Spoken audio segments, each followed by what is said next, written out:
This episode of Inside Golf Podcast is brought to you by Inside Sports Network. What's up, everybody? It's your boy, Boston Capital Twitter, Steve, on the Hold the Green podcast. All right, we are live. Tap in, birdie. All right, Carson Young is here. I bet Ludwig at 28. Let's go. I bet You him did at too? I bet him at 25. Low sevens. I think there's some guys in here we like. Harris English at 7,300. Why the fuck would I not bet Rory?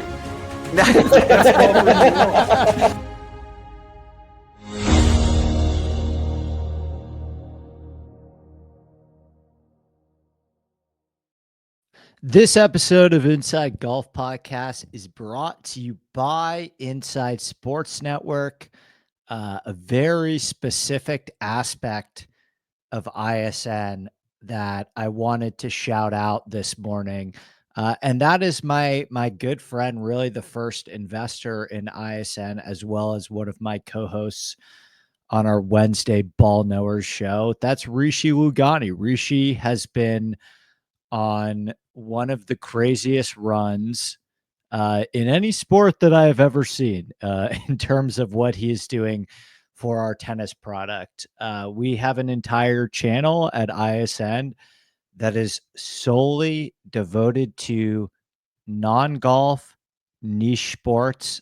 We have a ton of NASCAR stuff going on in there as well, but you know, we essentially had to start it because we had fully turned into a tennis Discord, sweating Rishi's tennis bets during the Australian Open. And we have just kept going. He posts his tennis plays in there every single week. He's up. I had to text him to ask because it's been hard to keep track of. He's up 95 units on the year, all recorded in the Discord. High stakes tennis DFS wins 3 out of the last 4 days, plus 1 GPP win. Between Kobe and Rishi, these are 2 of the best high stakes DFS players in the world. And that's why they are such a huge part of ISN. And this was the whole concept of what we are trying to create, is identify the absolute sharpest high stakes DFS players in the world in all sports, create a community where you can access them for questions and interact with them. And that's why I love Rishi so much too, is that he really is just down to chop it up with people in the Discord. He doesn't care about Twitter at all. He is one of the more humble people in the space I've ever met. He does not care at all about clout. He does not care at all about how many Twitter followers he has or how many people know who he is. He doesn't care about victory lapping. And that's why I'm like, dude, if you don't want a victory lap, I will gladly victory lap for you. That's my job, because this is 100% one of the most valuable aspects of our company. And I really want as many people to know about it as possible in terms of how strong the work that he's doing is, and the level of insight that he brings to the table. It's not in your face. He's not obnoxious saying, I'm the best, winners, winners, winners. All we do is win. And for somebody to be that successful in the DFS space and win that much and not be obnoxious at all about it, as I'm sure many people know, that is so incredibly rare in the space. People that win like Rishi, they need to let you know how much money they have. They unit shame your $5 bets. They act like they are better than you because they are betting thousands of dollars a week when you're betting $20 a week. And it's just, it's unbearable, unapproachable. Truly the unit shaming stuff. Like, if your response to anyone in the betting space is, I'm better than you because I bet more money than you, it's like truly some of the most deranged, insecure behavior in the space. And that's kind of why I'm so proud of Rishi and the community that we've tried to cultivate, is that, you know, we have a very even split of people like Rishi, professional high stakes bettors at Inside Sports, and then a shit ton of like smart, college students that are betting like $20, $50 a week and everything in between. So, a big shout out to the work that Rishi is doing in our other sports channel. I am happy to take on the role of doing the bragging and the marketing for him.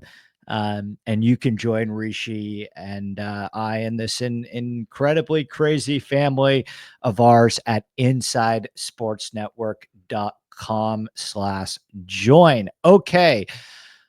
A little Mexico Open recap. Who says no? I'm recording this at 9 a.m. Pacific time on Sunday morning.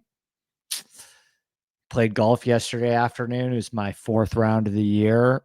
And I'm so glad I did that. Apologies I didn't get this out last night, but I really needed that one. I haven't played in the Saturday game with a bunch of my buddies since starting this company on January 1st. And it was so great to get back out there. We are an hour away this morning from Aldi Potts, Stevie Yags, our Stevie Yags, and something called a Brian Campbell teeing off for their final round in Mexico. A very high leverage day for me. From a betting standpoint, we've got Jaeger outright, Alex Smalley outright. Alex Smalley is kind of dead, but maybe 5% win probability. Aaron Rye everywhere, Nikolai everywhere, Ben Griffin everywhere, but no Brian Campbell, no Aldi Potts for me. There are an absolutely concerningly good amount of people that have Aldi Potts. He's got to be one of the more popular bets over 50-1 of the season, at least that I have observed in our community and on Twitter. And like, hell yeah, that was a great bet and a big mess for me to not have any pots myself. There are so many people that have both Aldi Potts and Jaeger. Even a lot of people I in the Discord that have Aldi Potts, Jaeger, and Smalley. And that's an awesome card. I mean, even just Aldi Potts and Jaeger, Aldi Potts, Jaeger, and Smalley, that's an awesome freaking card. I think it's a sign that like sometimes the overwhelming narrative is right. I took a lot of shit for being all in on Smalley this week, despite his popularity. What am I supposed to do? Zag on myself? you know, he was number one in not just my model, but a bunch of other people's models on the rabbit hole. And it's like, no shit. This is what's supposed to happen. This is called the space getting sharper and better models and data aggregation sites existing. This is literally why we model. This is what happens when a better data product emerges. All the guys at the rabbit hole and BetSperts, Noonan, Splits, all those guys have Smalley and Jaeger and Potts everywhere. You just have sharper models out there. They're better than the way that we were modeling with other data sites a couple of years ago. And like Alex Smalley was correct. Nikolai Hoshgard was correct. Stefan Jaeger was correct. All these people that identified Aldi Potts as like the perfect course fit above 50-1. It's not a bad play because he is popular. That is just a sign of the space getting sharper. And I, of course, run into that dilemma every week where the players I talk about on this Sunday show, it's going to happen this week too as well. I mean, they're just going to be popular. And sometimes I end up zagging and getting off them in DFS because the pendulum starts to swing too far and their ownership becomes too untenable where even my belief in them can't justify the leverage that you could create on betting the other side or being on the other side. But, this is the game I chose. And that is what is supposed to happen when there's better information out there, higher quality information, and our standards for breaking down courses and identifying the best players and modeling is just so much higher than it used to be. And I'm expecting it to happen this week as well. There are 2 players that I will highlight and talk about on the pod this week that we will be betting early, first thing tomorrow morning. Just like, for example, with the Smalley thing last week, we bet Alex Smalley first thing on Monday morning at 45-1. He closed at 33-1. 33-1 on Alex Smalley last week. Bad bet. All of us holding 45-1 on Smalley in the Discord and listeners of the Sunday pod. Great bet. You can still find opportunity and know what's going to happen with these guys. Like every single week in golf betting, there's, I don't, CLV, this is a whole other podcast that I'm not going to get into. I actually don't think CLV matters as much in outright betting as it does in, let's say, NFL. But listeners to the pod, those in the Discord, like, we're still going to have an opportunity every single week to get a tremendous amount of CLV on these players. And then, we kind of see where the ownership comes in and identify if the pendulum has swung too far on them in DFS. But that's what the Discord is for. So let's dive in and talk about the Cognizant Classic, or as I like to say, not my Honda. I like the Florida swing. I don't think the golf courses are great, but I think it's golf with an identity. Bermuda, the grainy Bermuda is an acquired taste. I like watching players navigate firm, grainy Bermuda greens. I wish that there wasn't such of an overseeded movement, because I think that true patchy, sticky Bermuda rough is amongst the greatest defenses that golf courses have to professional golfers in 2025. And we're getting more overseed at PGA National this year. Like it was primarily just overseeded rough. Now we're going to get overseeded fairways as well. It's not going to really change a thing, other than I would just imagine the already easy around the green play from the fairway is just going to get even statistically easier now that players are chipping off of overseeded fairways as opposed to pure Bermuda fairways. But this is the first stop in the Florida swing, formerly known as the Honda Classic, which with the rebrand, they have clearly rebranded the golf course as well and how the tournament is going to play. The Honda Classic had an identity, okay? And that is increasingly rare on the PGA Tour. There are not a lot of golf tournaments and golf courses on the PGA Tour that have an identity, okay? And in my opinion, at least in the betting world and the DFS world, and I would even suggest in the larger media world, the Honda Classic was a place where players got their ass kicked. It had really firm greens. It was really windy. It had the bear trap, which, is this stretch 15, 16, 17 of 2 really hard par 3s surrounded by water and a difficult par 4. And that anytime Honda Classic week rolls around, you're getting a scoring average above +1 over par, sometimes close to +2 over par, generally a winning score between 6 and 12 under par. And it's just like a very cool, complete test of golf. You got to keep the ball in play off the tee. You need absolutely precise middle to long iron play, particularly down the stretch. And you've got to scramble your ass off and avoid landmines left and right.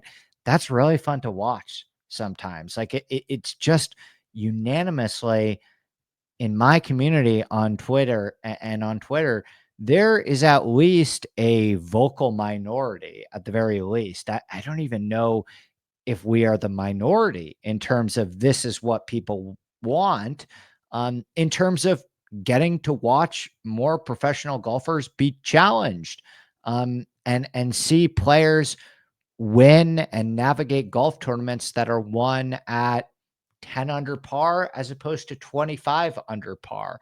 And the Honda is the Cognizant is not a birdie fest. It's certainly not going to be one at 25 under par this year. But it's not my Honda. This is not my Honda. We saw the 10th hole last year change to a par 5. So the golf course now is a par 71, not a par 70. It measures 7,167 yards, and the 10th hole turned from a par 4 to a par 5 without really getting that much longer. So, it really just turned from the hardest hole on the golf course to the easiest hole on the golf course. And that made the scoring average, minus 1.9 under strokes under par last year, which is historically the Honda average over the last 5 years prior to that, plus 1.2 strokes over par. Straka, the year that Straka won, plus 1.3. The year that Sungjae won in 2020 at -6, plus 1.82. So even if the par 4 10th stayed as a par 4, the golf course still would have played under par. Okay. So it's not just the fact that it got changed from a par 4 to a par 5 that made the scoring average easier. They chopped the rough down a little bit. There were softer conditions last year because we had this giant El Nino sized storm, and that area of Florida had just gotten a ton of wind, a ton of rain, and you had much softer turf conditions that we are used to. And so you combine all of these things together and suddenly have this golf course that ranks completely middle of the pack in terms of difficulty, as opposed to historically being one of the 5 to 10 hardest golf courses on tour. I mean, there's years when the Honda Classic has played tougher than the US Open. And those days are long gone with the Cognizant, because we are going to have softer conditions again this year. We have our guy Rishi, who I gave a healthy shout out already to on this pod, but just to give him one more shout out, he lives on the golf course. He will be doing on-site reporting this week for us. He is going to be at the golf course, walking the golf course for us on Monday, and potentially Tuesday, which I think is really important this week because they're supposed to get a lot of rain this week on tournament week as well. So I'm very curious to see just how soft and receptive these greens are. And if we get similar turf conditions to last year, we're going to get a scoring average of -1 again. I would expect, as it stands right now, I will hear what Rishi has to say, that maybe the golf course plays a little bit harder than last year because, it's not going to be quite as soft as El Nino version of Palm Beach Gardens last year, but we're still supposed to have a ton of rain in the forecast on Monday. We are getting moderate winds, I think similar windy conditions to last year, where there's really just one day that I think is going to be kind of brutal from a wind perspective, and that's Friday, which is ironically the same thing that happened last year. Last year, the only day that the golf course played under par was Friday. And then the other 3 days, it was kind of a joke. Remember, we had that Monday finish. It was just really soft. Sunday's final round, that finish on Monday, just played really easy. That played like over 2 strokes under par. And so, just to put a bow on the golf course and the golf course conditions, again, the best week to join ISN for a weekly pass, because we are going to have on the course coverage for all of the Texas swing as well. But getting Rishi at the golf course this week and sharing that exclusively, both in the Discord and on our Ball Knowers After Dark Wednesday show, the most ridiculous, just the growth of that Wednesday night premium show warms my heart, because it's truly become my favorite hour of the week, the best thing that we do at ISN, in my opinion. And we have quadrupled our viewership on that Wednesday night premium show over the last 3 weeks, which hopefully means that outside of the sheer ridiculousness of the takes that we are throwing around between Kobe and Kyle yelling at each other every week, and Rishi and I doing our best to somehow keep this on the rails, I hope it means that we're providing some good, not I hope, I know. When you put myself, Rishi, Kyle, and Kobe together on a Wednesday night show breaking down the DFS slate, it's about as good as you can get in the DFS space, in my opinion, when it comes to content. So anyway, about the golf course, PGA National features a collab from 3 of my least favorite architects of the last 50 years, George and Tom Fazio and Jack Nicklaus. Tom Fazio, I would say, elevates highly above his brothers. Okay. Tom Fazio has designed, a modicum of some of, the greatest golf courses in America, in the top 100 golf courses, right? I mean, he has an extensive resume of, Congaree and Shadow Creek and Butler. And I'm so over the moon to finally go check out Wade Hampton in a couple months, which is really supposed to be his masterwork, the best thing that Tom has ever designed, and he still lives on the golf course. His brothers, however, George and Jim, who, exclusively made all of their money by being hired to design Trump courses over the last 25 to 30 years, I do not believe possess one iota of the talent of Tom. And this was more of a George Fazio joint, who I prefer to Jim. Jim is last in my power rankings. George not high above him. But, this George Fazio stuff, he is very responsible for the dark period of penal architecture during the late 20th century. And Jack Nicklaus is on that. Jack Nicklaus is on that block as well. They originally laid out this golf course in 1981. Nicklaus was brought on several occasions to make some notable changes. Most recently in 2018, Nicklaus expanded the green complexes and reseeded them with a stronger strain of Bermuda, making the greens more true, but also more firm. 99% of the time, renovations are in place to make golf courses longer and more challenging for professional golfers.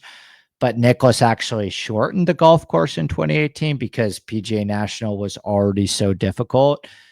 Kind of the first step in rebranding this as the Cognizant.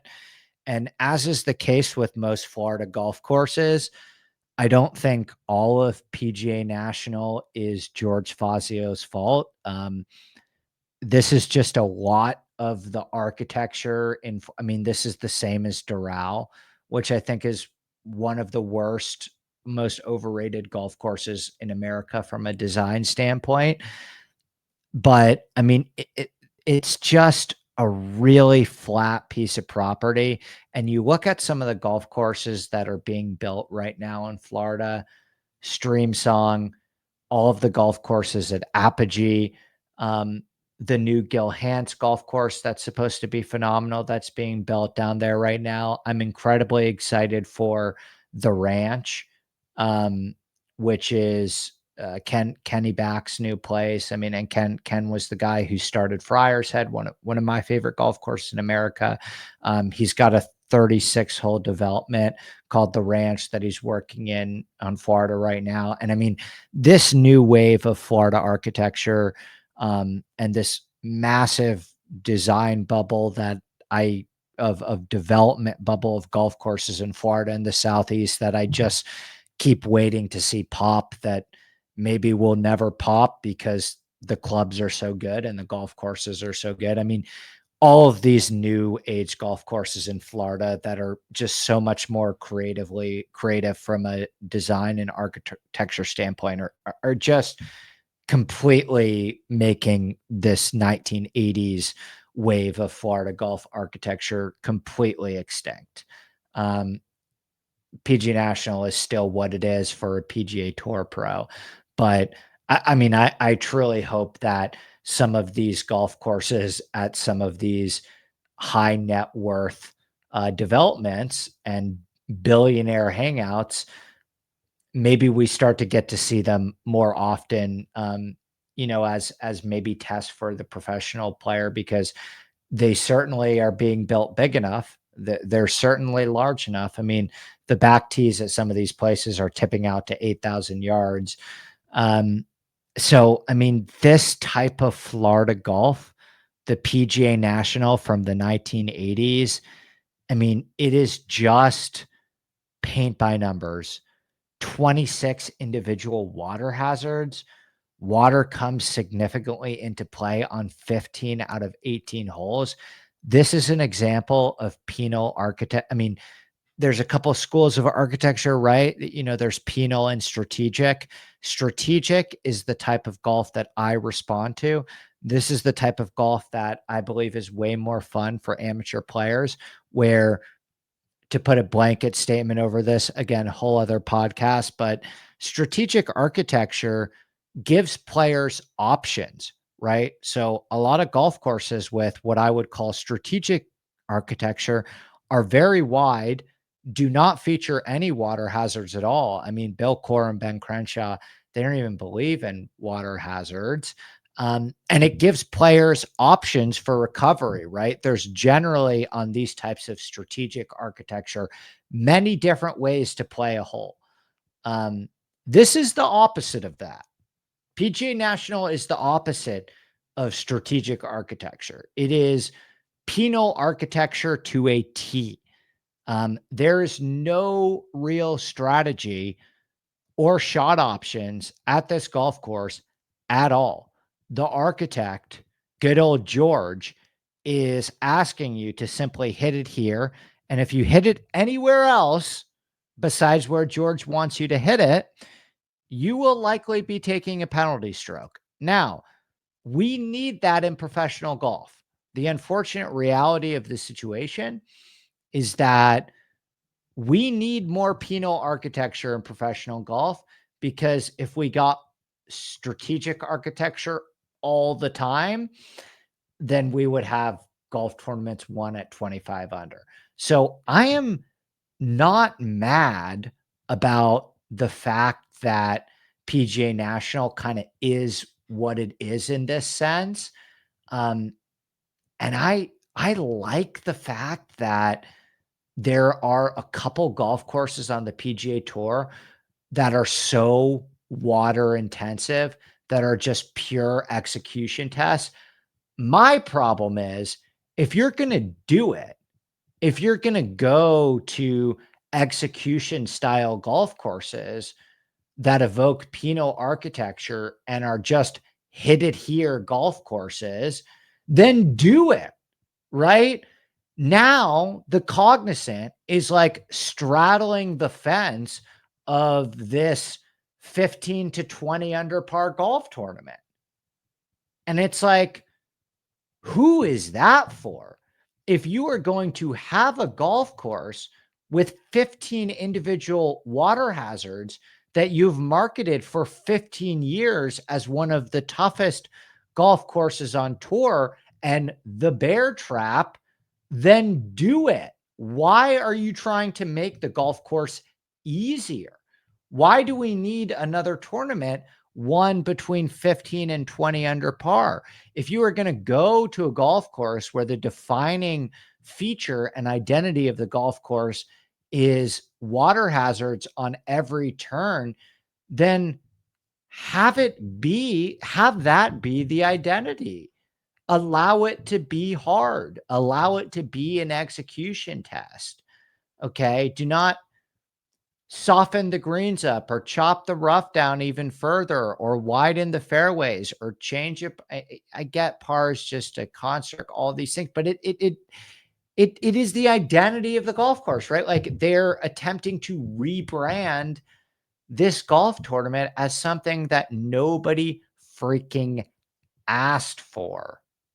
Okay. And now it is just sitting in this lame duck area of it's not hard enough to have this identity as one of the hardest golf tournaments on the PGA Tour. And it's not easy, it's just kind of blah. It's not my Honda. And, many people think that water creates more interesting golf, but when a golf course features this many hazards, it actually encourages a completely homogenized strategy. Okay. Players do not have much of a choice on many holes other than to club down off the tee and hit the ball in the same spot, taking their medicine and avoiding penalty strokes at all costs. So due to the sheer amount of water in play, firm greens, and the potential for wind, it's historically one of the hardest golf courses on tour. But in my opinion, those days are gone. And I think that a mistake that some people will make this week is using a bunch of data from like the 2020 Cognizant that Sung J M won at 6 under par. Based on the weather and the turf conditions that I'm seeing, the 2 years that you really want to look at as a reference point are 2024, last year, and 2023. 2023 started the shift of it getting to be harder because you didn't get much wind there either. And you somewhat had softer turf. But it just seems like, we're getting kind of a wet spell in Palm Beach Gardens over the past couple of years, this time of year. And, prior to the last 2 years, the golf course plus 1.8 under par, plus 1.3, plus 1.8 over par, plus 1.3 over par. This is a different golf course now. And I think that how we should be changing our handicap this week is an important thing to touch on, right? Back in the day, Honda Classic, when it was super firm and windy, off the tee play, keeping the ball in play off the tee and scrambling were like hugely important predictors of success at the Honda Classic. Like it was still a second shot golf course, but you really needed to keep the ball in play off the tee and you really needed to scramble your ass off. This version of the Honda Classic is really a spike with your irons, spike with your putter golf course. I do not believe this is where I may differ from the industry this week. I don't know. I'm not in the camp of like trying to be contrarian just for the sake of being contrarian anymore. I think those golf pods are like the most disingenuous, where we're trying to formulate a take that, this is like an example of like what happened in Mexico. It's like sometimes the industry narrative is just correct because the industry is getting sharper from a higher level of course breakdowns. What I think maybe I would differ on from what I expect, I don't know, but what I expect people to say this week is that this is a very important golf course off the tee that really emphasizes driving accuracy. I do not really see that. I don't think that this golf course is a golf tournament that you particularly win with driver, or is a particularly difficult, challenging off the D golf course whatsoever, because it is not long enough where a lot of players club down. This is one of the lowest um, driver usage percentage golf courses on the PGA Tour. 53% driver usage percentage compared to the tour average of 67%. And so we get this stark departure from Vedanta Vallarta last week, where PGA National is actually one of the least driver intensive golf courses on the PGA Tour. And the name of the game is staying out of trouble off the tee. But the way that you really win this golf tournament is with your short game and putter. Okay. And you look at the breakdown of the strokes gained pie from top 5 finishers. And I mean, it is essentially 3.5 on approach, 3.8 putting, 1.8 off the tee, 0.16 short game. So this is an approach and putting golf course, in my opinion. The name of the game at PGA National is spiking with your irons and spiking with your putters. Now, that's the case at a lot of golf courses, but PGA National is an over-exaggerated version of this. PGA National falls in the exact same bucket of golf courses like TPC Twin Cities, TPC Sawgrass, TPC Southwind. Those are my 3 favorite comp courses this week. And the reason for that is simple. You look at a golf course like TPC Southwind or TPC Sawgrass, and really the name of the game at TPC Sawgrass, I say this every year, is like, I don't think TPC Sawgrass involves a lot of off the tee skill. At TPC Sawgrass, you can really pick your poison off the tee. You know, we've seen like guys like Wyndham Clark and Scotty Scheffler just hit driving iron. Rory, driving iron everywhere at TPC Sawgrass, because the name of the game is setting up your second shot. And the way that you win TPC Sawgrass every year is with elite approach play and elite putting. Okay. Because you're getting these 15 under golf tournaments where it's not a putting contest. It's not a hard golf course. And it really just comes down to who is the best middle iron player in the field and who is the guy that gets hot with your putter. And that's how you win this version of the Cognizant. It is not a scramble fest anymore. The greens and regulation percentage is over 74%. And the easiest aspect historically, the least correlated aspect historically with PGA National has been the around the green complexes.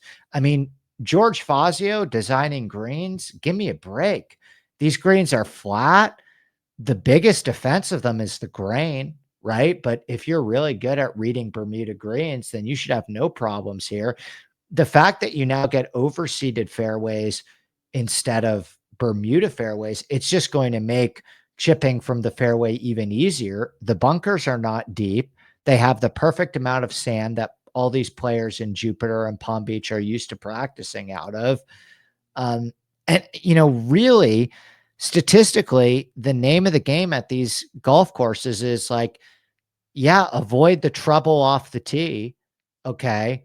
But really, there's far more trouble on approach than there is off the tee. I think short game and off the tee are somewhat devalued at this golf course. And I am all in on middle iron approach play and Bermuda putting. And history at a lot of these southeastern Bermuda, I would call these Sawgrass, Southwind, PGA National, and then TPC Twin Cities is not Bermuda agronomy, but I mean, architecturally, TPC Twin Cities is the perfect comp. Okay. Because it's a little bit more driver heavy than PGA National, but in terms of like, just keep the ball out of the copious water hazards and spike with your irons and your putter. And that's why Johnny Vegas has been great at both golf courses. That's why Sung Jae has been great at both golf courses. That's why Michael Thompson has been great at both golf courses. We will talk about our guy Lee Hodges, my pick to win this week, who's also been phenomenal at both golf courses. Lee Hodges won the 3M Open by 5 strokes, and I'm expecting him to win this week at PGA National.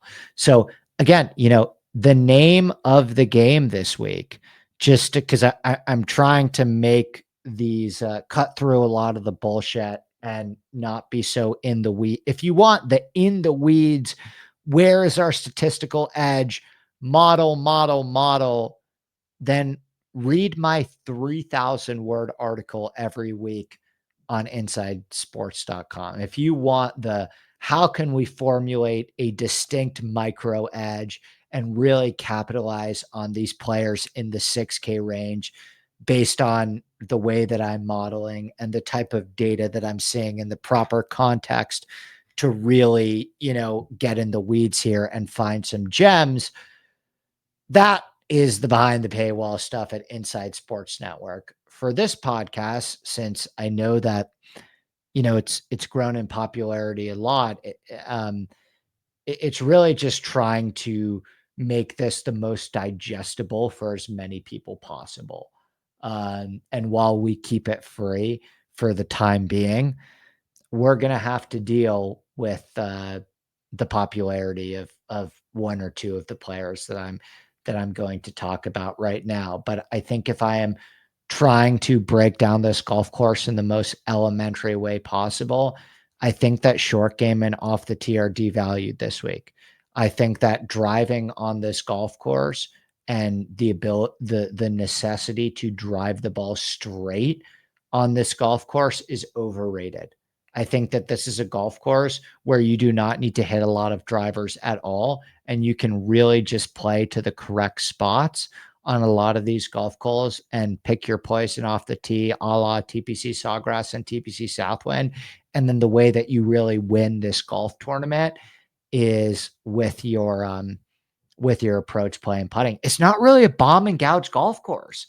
Like, part of the reason why, you see the Minwoo Lees and the Cameron Youngs and the Jake Knapps playing well here last year, that's not even because they're hitting a ton of drivers. It's just like the same reason that Cameron Young is also great at the Heritage, or Minwoo Lee is also great at TPC Sawgrass.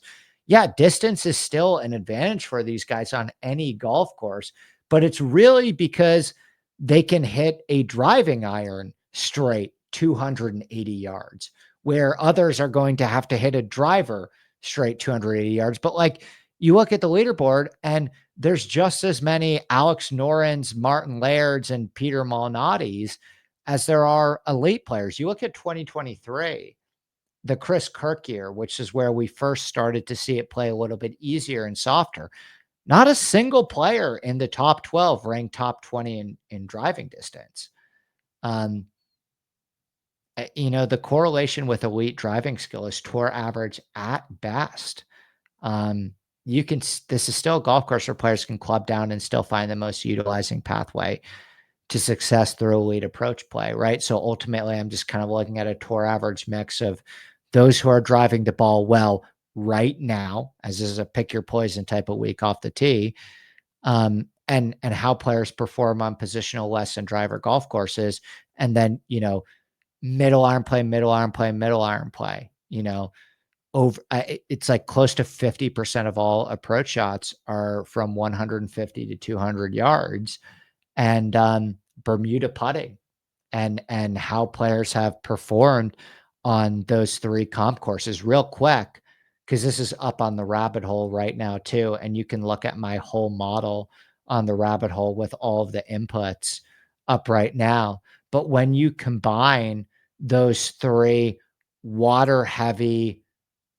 positional-ish, but doesn't emphasize driving accuracy completely because you can still really club down off the tee, golf courses where it's 15 to 20 under, spike approach, spike putting, your PGA National, your TPC Sawgrass, your TPC Southwind.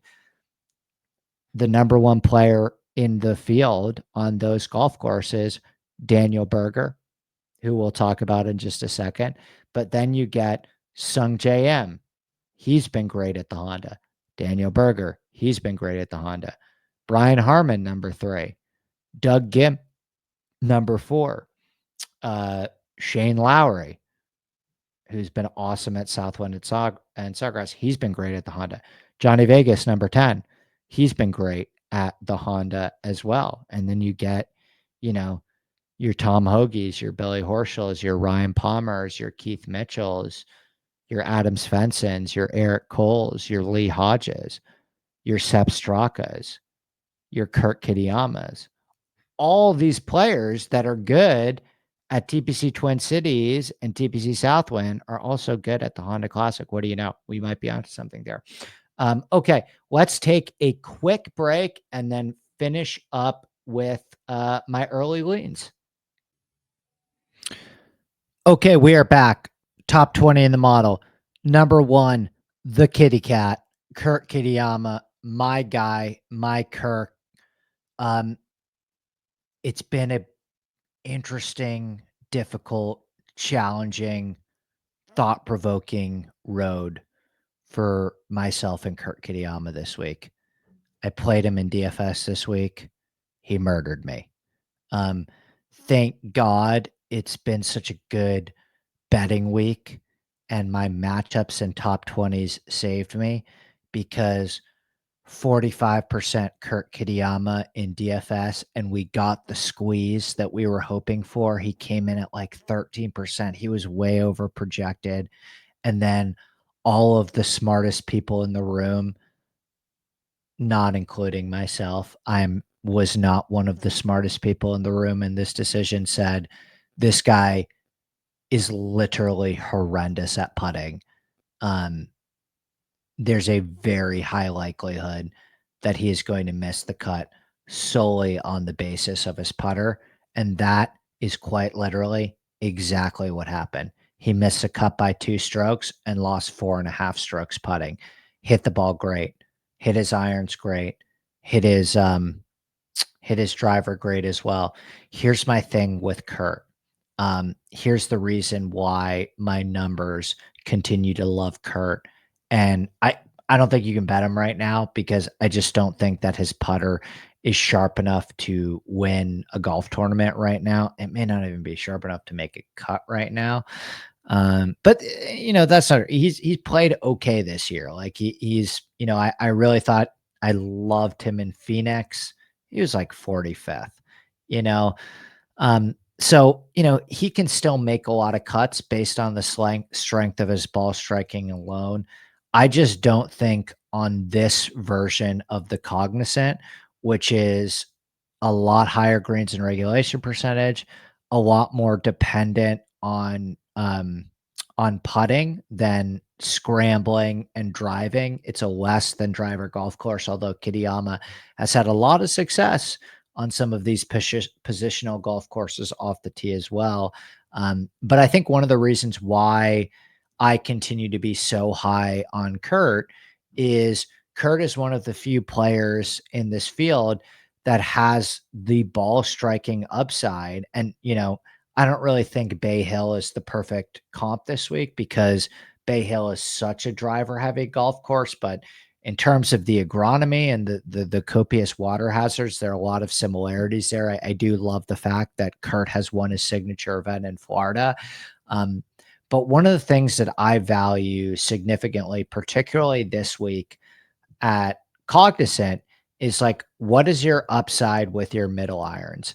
Can you win a golf tournament solely on the strength of your middle iron play? Because that's essentially what Eckroat did last year, right? Like Eckroat was pretty well rounded, but the thing that he did the best last year at the Cognizant was approach play. And the putter was pretty good too, but he, it was basically approach and putting like we expected. He's a little bit above average off the tee, and he was neutral around the green. I think he even lost a stroke around the green. And Eckroat is a perfect example. This is why I like Lee Hodges too, because Lee Hodges has a very similar skill set to Austin Eckroat in terms of like very accurate off the tee, great middle iron player, can get hot with the putter. Weakest aspect of your game is your short game. That's both Lee Hodges and Austin Eckroat to a T. Kurt Kitayama has tremendous middle iron upside, right? Like, this is a player that over the fall swing gained over 4.5 strokes on approach in 5 out of 6 tournaments. Okay, we're talking about a player that has the type of middle iron approach upside that very few players in this field have. And that's the stuff that matters to me. Like, that's how I model, is trying to identify players with a lot of middle iron upside this week. Not to mention the fact that Kurt has great course history here, finished third at PGA National in 2022.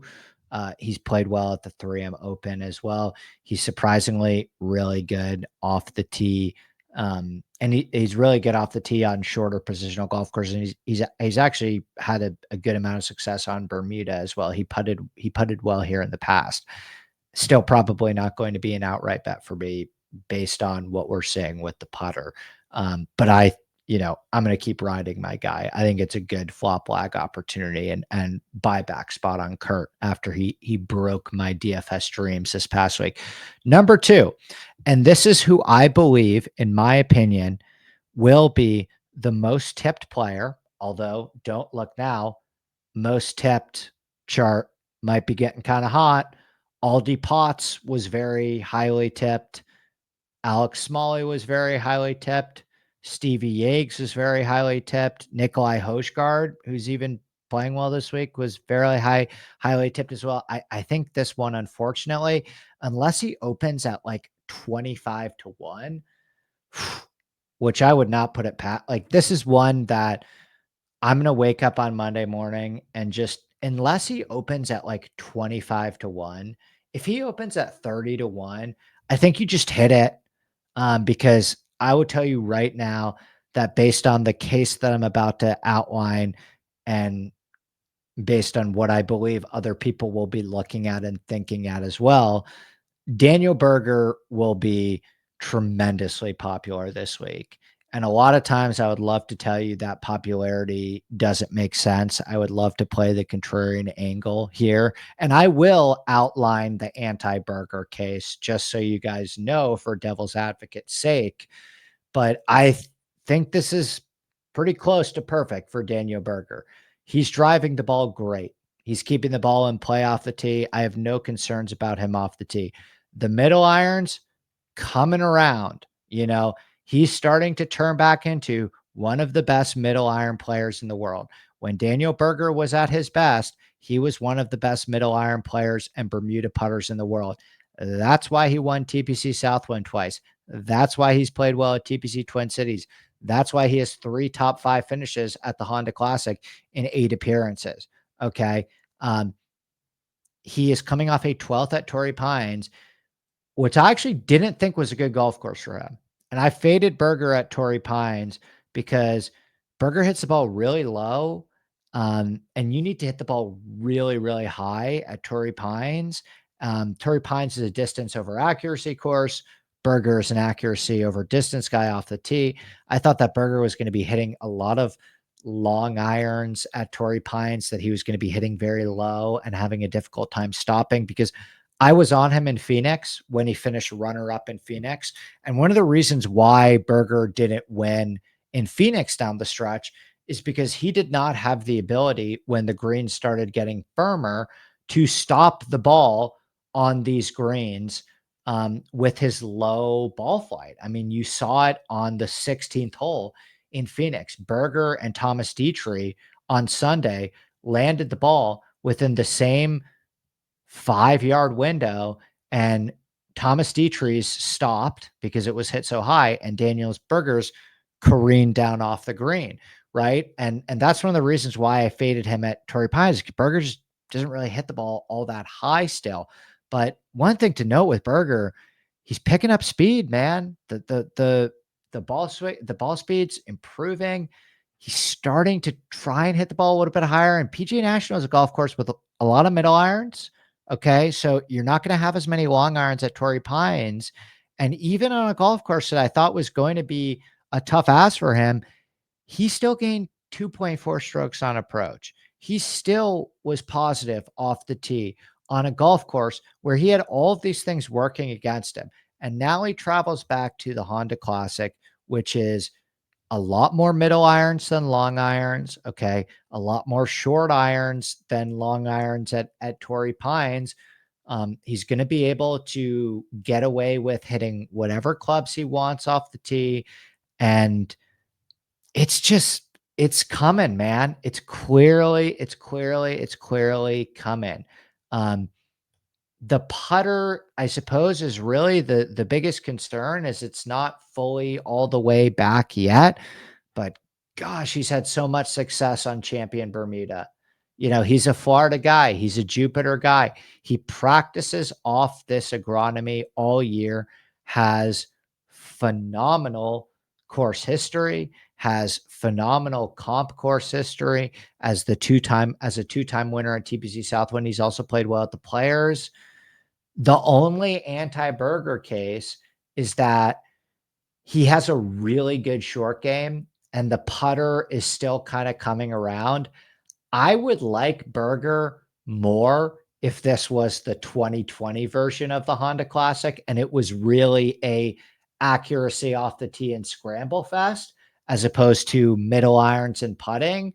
That's like the biggest anti-Berger case that I could give you, is that this golf course is slightly less perfect for him than, the 2020 version of the Honda Classic, because it's easier now. And I would rather have it be more short game dependent than putting dependent for Berger's skill set. But that's the best anti-Berger case that I could give you. I don't think that he's going to, I thought the fact that he played so well at Torrey Pines, which I thought was kind of a tough ask for him because of his skill set. Like, man, Honda's going to be such a soft landing for him. He's so much better, more comfortable on Bermuda than POA. He's not going to have as many long irons. He's not going to have as many driver. I mean, it's just so darn perfect for Berger. So, my guess personally, there's a lingering 30-1 tomorrow morning that gets hit by us, and 25. He's around 25 all week. 25 is like, whew, I don't know if I want to bet a Berger 25. I'm really hoping for a 30. And I think because I like him so much, I would stomach a 28. But if it's just like 25-1 on Berger, that's where it's like, oh man, whew, that's low still. All of that, and that's still low. I have him in this field as like the fifth or sixth highest win probability. So, generally you'd hope that translates to finding an edge on around 30-1. I mean, gosh, I would have long gone are these days, but like back in the day, I think when the course breakdown stuff wasn't so in depth with all this stuff, like, I don't know if Berger's odds would be, 35 maybe, but it just feels like the game that we play right now. And it's just so easy for me to tell now the players that everybody's going to coalesce around. It just feels like it's all going to come up Berger this week. And I told you the best counter argument I can give you is that the new version of the Cognizant doesn't play as much into his skill set as the old one. Like, he's going to have to putt well to win this golf tournament. He's going to have his best putting performance of the season to win this golf tournament. So maybe the best utilization of Berger is like slam a top 10, slam a top 20, because he's still going to need to putt to win this golf tournament. But that's about it. I think his ball striking puts him right in it. Let's go through the rest. Number 3, Russell Henley. Gosh, I love Russell this week. I really do. I like Russell more than Sungjae this week. I like Russell more than Shane Lowry, and I like Russell more than Sepp Straka. I think those 4 players are going to be the highest 4 on the odds board. Russell, Straka, Sungjae, Lowry, and the only one that I would consider betting is Russ. I like Russ significantly more than Sungjae, Lowry, and Straka this week. I'd consider betting Russ at 20-1. Maybe it's time. Perfect golf course fit. And then we go Straka, Adam Svensson. Watch out for Svensson this week. Sungjae, Glover. I love Glover this week on a middle iron intensive Bermuda golf course. Winner at TPC Southwind. Shout out BK. We're both big Glover guys. I know he's a big Glover guy. I think there's a great Glover spot. 8, Johnny Vegas. We hit Johnny Vegas at the 2024 3M Open, which is a phenomenal comp course this week. Johnny Vegas, great spot for him. Played well at the Honda in the past. Number 9, Shane Lowry. Number 10, Lee Hodges. Your 2025 Honda Classic champion.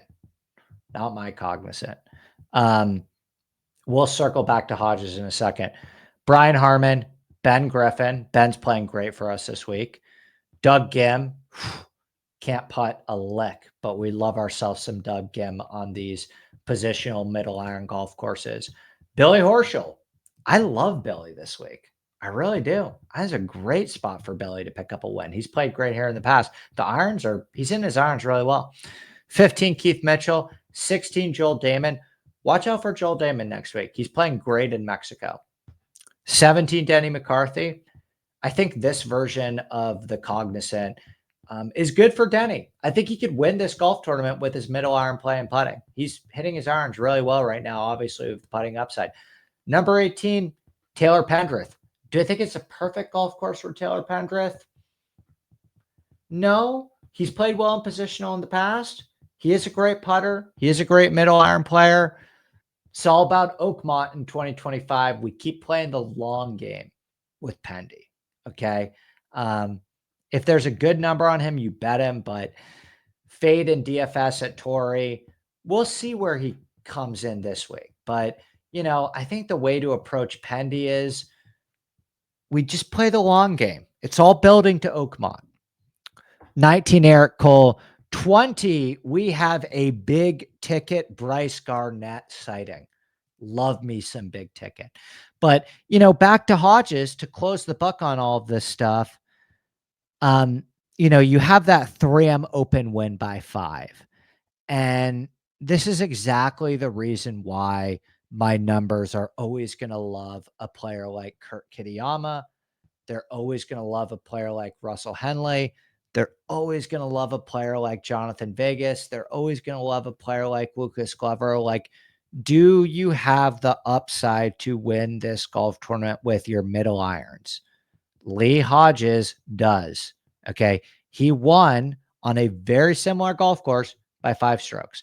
And we have been playing Hodges every single week this season. And he has not missed a cut. He had a sneaky 4% top 10 for us at Torrey Pines. He did top 10 for us at the Sony Open. My numbers have just been long on Lee Hodges all year, right? Like, sometimes my numbers just pick a guy, and this year they've picked Lee Hodges and Kurt Kitayama, and Kurt has been underwhelming and Lee has just been grinding.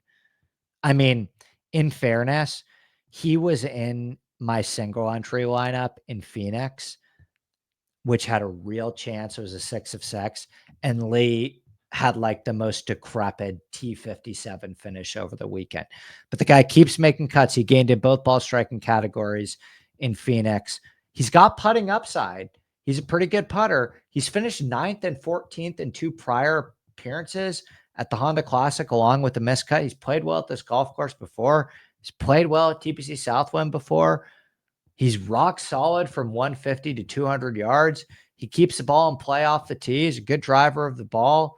He's played well on water heavy golf courses, played okay in Florida. The weakest aspect of his game is his short game, which I think is heavily devalued here. Lee Hodges and Daniel Berger first thing tomorrow morning, unless the Berger number is stupid. But like if the Berger, I still think Russell Henley is like more likely to win the golf tournament than Daniel Berger. If it's a situation where like Henley's 20 and Berger's 25, that's where I'd be like, the pendulum is starting to swing too far. We make the joke in one of our group chats, like pendulum has swung too far is a thing I've been saying for quite a long time. And, you know, you got to be able to make fun of yourself. I think people take themselves way too seriously in the golf betting content space. And like so many times have I been like, the pendulum has swung too far on a push that I swung, right? Like I am driving the Berger bandwagon this week. This podcast comes out first, and I spent 15 to 20 minutes explaining why I love Daniel Berger. And so then for me to be like, it's a bit much, let's pump the brakes on Berger. It's pretty funny. So anyway, Berger, Hodges for me this week. Players I also love that are in strong consideration for me: Lucas Glover, Johnny Vegas, Kitayama, obviously, Adam Svensson. I like Doug Gim. I like Keith Mitchell. I like Joel Damon. Big ticket Bryce Garnett as a sleeper. But the sleepers always emerge later in the week. The sleepers are prime for the Wednesday night ball in our show. So once again, go Yags, I guess, this morning, this afternoon. But shout out to all the Aldi Potts guys. Maybe Smalley shoots 65 and gets himself in the mix. But I'm excited to watch the golf today. If you like this podcast, we just crossed over 1,000 subs. There's been a lot of requests and talk about putting this podcast behind the paywall. A lot of subscribers want us to do this. A lot of my team wants us to do this. We're keeping it free for now.